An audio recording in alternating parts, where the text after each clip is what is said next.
हाय वांगशंग lovers, welcome and welcome back to my channel. आज मैं आपके साथ रूल ऑफ लव का थर्ड पार्ट शेयर करने वाली हूँ। तो चलो स्टार्ट करते हैं। लास्ट पार्ट में हमने देखा था कि म्याम म्याम बेहोश हो गई थी और ज़मीन पर गिर पड़ी थी। जब म्याम म्याम आँखें खोलती है तो वो अपने चारों ओर बर्फ़ ही बर्फ़ देखती है। ऐसा लग रहा था जैसे वहाँ बर्फ़ का रेगिस्तान हो, लेकिन वहाँ कुछ अजीब था। इतनी बर्फ़ होने के बाद भी म्याम म्याम को ठंड नहीं लग रही थी। वो देखती है कि उसकी सारी चोटें ठीक हो चुकी थी। तभी लगभग उससे आधा मील की दूरी से एक चमकती हुई रोशनी आ रही थी। वो धीरे धीरे म्याम म्याम के पास आ रही थी। रोशनी इतनी ज़्यादा तेज़ थी कि म्याम म्याम उसे ठीक से नहीं देख पा रही थी। जैसे ही वो रोशनी म्याम म्याम के पास पहुंची, उसकी आंखों में आंसू थे। उसकी चेहरे की खुशी देखकर ऐसा लग रहा था जैसे उसे वो मिल गया हो जिसे वो ढूंढ रही थी। म्याम म्याम उस रोशनी के पास दौड़ते हुए गई। म्याम म्याम बहुत खुश थी। ये कोई और नहीं, उसका भाई था जिन शुआन, जिसे ढूंढने के लिए वो क्लाउड रेसेस जा रही थी। म्याम म्याम अपने भाई को गले लगाने के लिए जैसे आगे बढ़ी, उसके भाई ने उसे मना कर दिया। म्याम म्याम अपने भाई को देखकर इतना ज़्यादा खुश थी, उसका इस बात पे ध्यान ही नहीं गया कि उसका भाई उसे पास आने से क्यों रोक रहा है। वो अपने आँखों में आंसू भरकर लेकिन चेहरे पर एक मुस्कान लेकर अपने भाई से कहती है, भाई चलो अब घर चलते हैं, और अपने भाई का हाथ पकड़कर खींचने लगती है। लेकिन जिन शुआन उसका हाथ झटक देता है और गंभीर आवाज़ में कहता है, तुम बड़ी हो गई हो, अब तुम्हें अपना ख्याल खुद रखना होगा। ये सुनते ही म्याम म्याम के चेहरे की खुशी जैसे गायब हो गई थी। उसे समझ नहीं आ रहा था कि उसका भाई उससे ऐसा क्यों कह रहा है। इससे पहले कि वो कुछ और पूछ पाती, उसके भाई ने कहा, मुझे माफ़ कर दो। अपनी माँ से वादा किया था कि मैं तुम्हारा ख्याल रखूँगा, पर मैं ये नहीं कर पाया। और पीछे की ओर कदम बढ़ाने लगता है और धीरे धीरे गायब होने लगता है। म्याम म्याम को समझ नहीं आ रहा था कि उसका भाई ये क्या कह रहा है, लेकिन वो अपने भाई को दोबारा अलग नहीं होना देना चाहती थी। इसलिए वो अपने भाई की ओर बढ़ने लगी, लेकिन वो देखते ही देखते म्याम म्याम के सामने से गायब हो गया। जैसे ही वह गायब होता है, म्याम म्याम उसका नाम जोर से चिल्लाती है और घुटनों के बल बैठ के जोर जोर से रोने लगती है।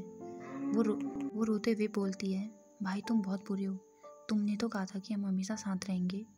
जब तुम क्लाउड रेसेस से युद्ध कला सीख के आओगे तो हम पूरी दुनिया घूमेंगे। अचानक से उसकी उंगली में दर्द होने लगता है और उसकी आंखें खुल जाती हैं। उसकी दाएं हाथ की उंगली में कछुआ काट रहा था।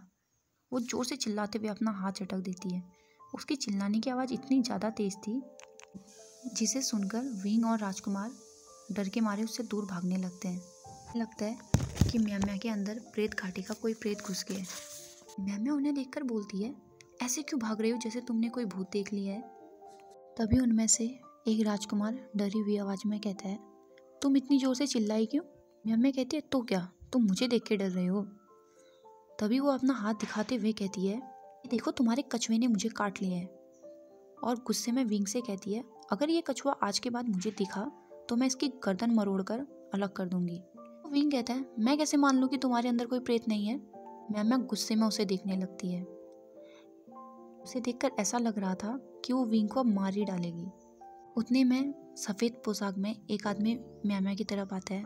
उसके हाथ में एक पत्ता था जो साधारण पत्तों से थोड़ा अलग था। वो सोने की तरह चमक रहा था और वो आदमी उसे वो पत्ता खाने को कहता है। म्याम म्याम को समझ नहीं आ रहा था कि ये मुझे पत्ता खाने को क्यों कह रहा है। क्या मेरे शरीर में निशान इतने ज़्यादा हैं कि ये मुझे कोई जानवर समझ रहा है। म्याम म्याम हिचकिचाते हुए उस आदमी से कहती है, आप मुझे ये खाने को क्यों कह रहे हैं। उस आदमी का चेहरा बिल्कुल शांत था और वो बिना कुछ बोले पत्ता पकड़कर म्याम म्याम के मुँह में डाल देता है और उसे चबाने को कहता है। जब वो उस पत्ते को खा लेती है तो तब वो आदमी बोलता है, ये पत्ता खाने से तुम्हारी घाव जल्दी भर जाएंगे।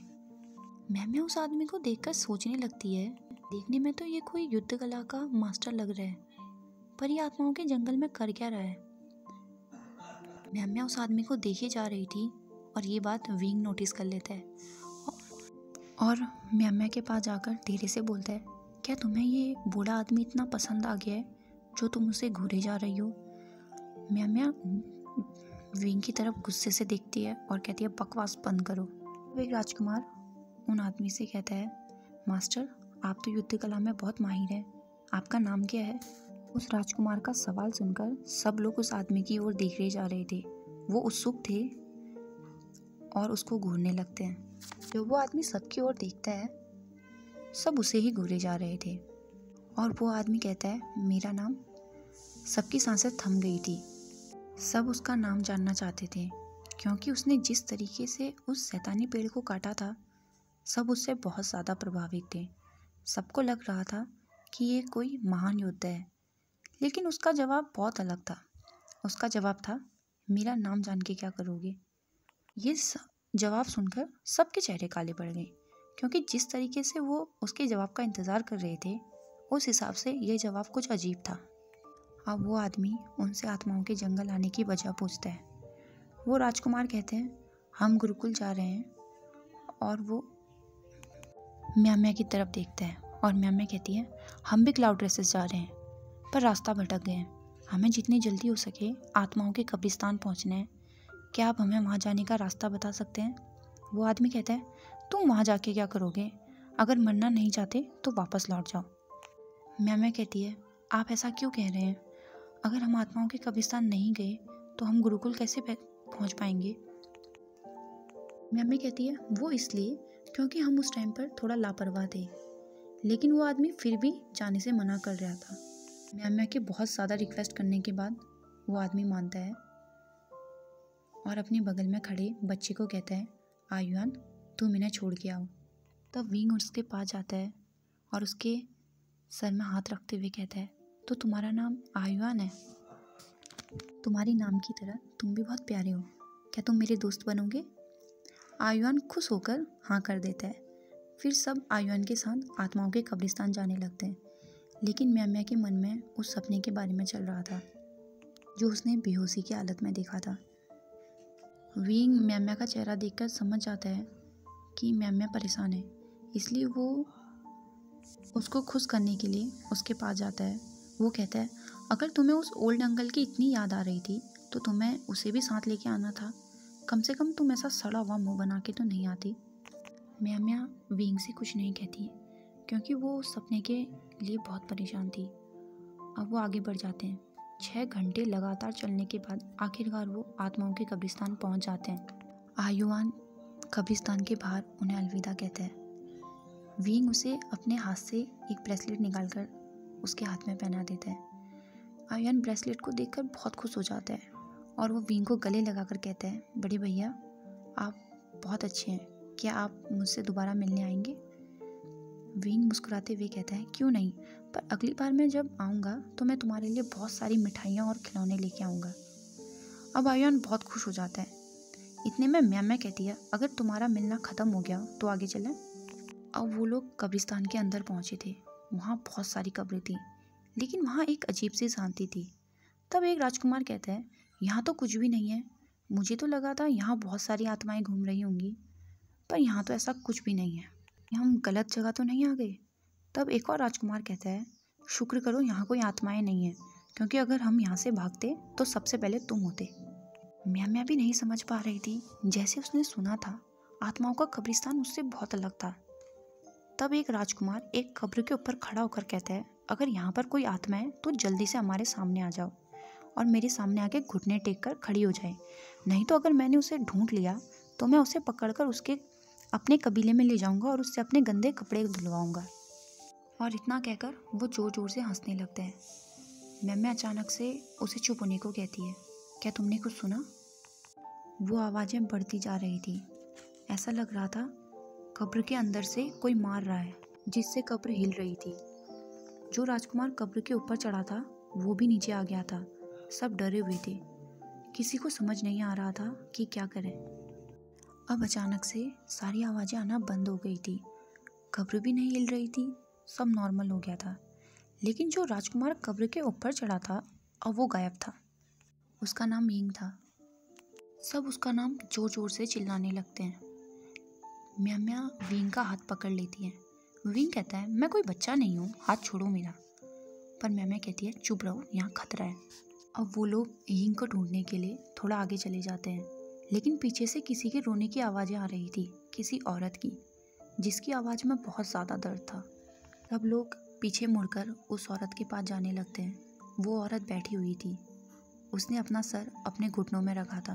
वो औरत रोने के साथ बड़बड़ा भी रही थी, मेरे बच्चे को मार दिया, मेरे सामने मेरे बच्चे को मार दिया, उसका गला काट दिया, सबको मार दिया। ये कहकर वो ज़ोर ज़ोर से रोने लगती है। उस औरत के शरीर में खून की गंध आ रही थी, उसके कपड़ों में खून के धब्बे थे जो सूख चुके थे, उसकी कलाई में लाल निशान थे जिनको देखकर ऐसा लग रहा था जैसे उसे किसी रस्सी से बांधा गया हो। अब म्याम्या विंग का हाथ छोड़कर सबको वहीं रुकने को कहती है और अकेली उस औरत के पास चली जाती है। ओके गाइस, आपको लग रहा होगा कि विंग इतना डरपोक क्यों है और म्याम्या उसको प्रोटेक्ट क्यों कर रही है, क्योंकि विंग के साथ 10 साल पहले एक हादसा हुआ था जिस वजह से उसका दिमाग अभी अनस्टेबल है, एक बच्चे की तरह है इस वजह से। लेकिन डोंट वरी, स्टोरी में विंग बहुत ज़्यादा पावरफुल हो जाएगा एंड हमारे वांगजी एंड विंग साथ हो जाएंगे। ओके, जैसे ही म्याम्या उस औरत के कंधे में हाथ रखती है, वो औरत झट से म्याम्या का गला दबाने लगती है। तभी एक राजकुमार कहता है ये तो एक प्रेत है, और वो उसे तलवार से हमला करने लगता है। लेकिन देखते ही देखते वहाँ और भी प्रेत आ जाते हैं, वो उन राजकुमारों पर हमला करने लगते हैं। विंग को समझ नहीं आ रहा था कि वो क्या करे। उसे याद आता है कि उसे म्याम्या ने अपने बाल दिए थे, उसे नहीं पता था कि उन बालों का क्या करना चाहिए। वो उन बालों को उस औरत के ऊपर फेंक देता है जिससे वो रस्सी में बच जाती है और म्याम्या को छोड़ देती है। विंग म्याम्या के पास जाता है, तुम ठीक हो ना? तब तक वो औरत की रस्सी टूटने लगी थी। म्याम्या कहती है पीछे हटो और एक तालिस्मान निकालती है जिससे वो कुछ मंत्र पढ़कर उस औरत के ऊपर फेंक देती है, जिससे वो औरत जलने लगती है और जलकर राख बन जाती है। जब म्याम्या विंग की तरफ देखती है तो एक प्रेत पीछे से उस पर हमला करने वाला था। म्याम्या अपनी तलवार निकालकर विंग को बचा लेती है और वो भी उन प्रेतों के साथ लड़ने लगती है। ये सब देखकर विंग सोचते हैं यहाँ एक लौता मैं ही हूँ जिसके पास ना तलवार है और ना ही लड़ना आता है। वो सोचता है क्यों ना मैं इन्हें चीयर अप करूँ। वो ज़ोर ज़ोर से म्याम्या का नाम लेने लगता है। म्याम्या उसकी तरफ देखकर गुस्से में कहती है ये तुम क्या कर रहे हो? विंग मुस्कुराते हुए कहते हैं मैं तुम्हारी मदद कर रहा हूँ। म्याम्या गुस्से में कहती है मदद करनी है ना तुम्हें, तो एक काम करो, कहीं पर जाकर छुप जाओ। विंग कहता है पर मैं तुम्हें छोड़कर कैसे जाऊँ? म्याम्या कहती है जाओ। विंग कहता है जा रहा हूँ, गुस्सा मत करो। वो एक कब्र के पीछे जाकर छुप जाता है और वहाँ से देखने लगता है। म्याम्या जितनी भी प्रेतों को मार रही थी वो कम होने की बजाय बढ़ते जा रहे थे। अचानक से विंग के कंधे पे एक हाथ आया। वो किसी औरत का हाथ था। विंग उस हाथ को देखकर डर जाता है। उस औरत के नाखून बहुत बड़े बड़े थे। वो औरत विंग से कहती है क्या तुम भी इस लड़ाई का मजा ले रहे हो मेरी तरह? विंग डर रहा था, लेकिन वह हिम्मत करके जब पीछे मुड़कर देखता है तो उसके सामने एक अधेड़ उम्र की औरत खड़ी थी। उसने लाल रंग के कपड़े पहने हुए थे और उसके होंठों पर लाल रंग की लिपस्टिक थी। वह विंग को एक एविल स्माइल के साथ देख रही थी। विंग कहता है तुम कौन हो? वो औरत कहती है मेरी छोड़ो, ये बताओ तुम कौन हो? विंग जब उसे अच्छे से देखता है, उस औरत ने ऊपर से नीचे तक लाल रंग में थी। लाल कपड़े, लाल लिपस्टिक, उसके गहने भी लाल रंग के थे, उसकी हेयर पिन भी लाल रंग की थी। विंग को लगता है ये प्रेत तो नहीं हो सकती, लगता है ये भी हमारी तरह खो गई है। विंग उससे कहता है तुम्हें डरने की ज़रूरत नहीं है, मेरी दोस्त उन प्रेतों से लड़ रही है, वो बहुत जल्दी उन्हें मार देगी और तुम हमारे साथ चलना, हम तुम्हें जंगल से बाहर ले जाएंगे। वो औरत कहती है तुमसे किसने कहा मैं डर रही हूँ, और वो सुंदर लड़की तुम्हारी दोस्त है? विंग मुस्कुराते हुए कहता है हाँ। वो औरत कहती अच्छा, अब ये बात बताओ उसमें और मुझ में से कौन ज़्यादा सुंदर है? विंग कहता है ये कैसा सवाल है? वो औरत कहती है ये बहुत सिंपल सवाल है, वो ज़्यादा सुंदर है या मैं? विंग को समझ नहीं आ रहा था कि वो क्या कहे। वो औरत से कहता है तुम। वो औरत मुस्कुराने लगती है, लेकिन विंग बोलता है मेरी बात अभी पूरी नहीं हुई है। तुम सुंदर लग रही हो क्योंकि तुमने बहुत सारा मेकअप किया है।